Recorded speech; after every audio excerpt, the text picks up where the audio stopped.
బలై అంటే మనందరం సోదరులం, మనందరం బంధువులం, ఒకరితో ఒకరు కలిసిమెలిసి ఉండాలనే సందేశం ఈ యొక్క పండుగ యొక్క ఈ ఉత్సవం యొక్క పరమ ఉద్దేశం.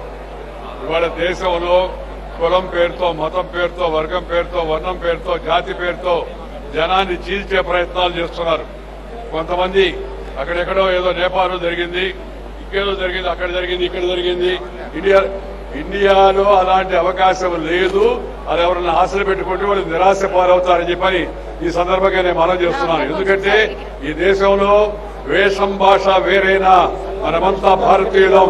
अलग भाषा अलग वेश फिर भी अपना एक देश, వివిధతా మే ఏకత భారత్ కా విశేషత అనే సిద్ధాంతానికి కట్టుబడి జనం తాత్కాలికంగా ఏదైనా చిన్న చిన్న విభేదాలు వచ్చినా వాటిని పరిష్కరించుకొని అందరూ కూడా భారతీయులు అనే భావంతో ముందుకు వెళ్తుంటారు.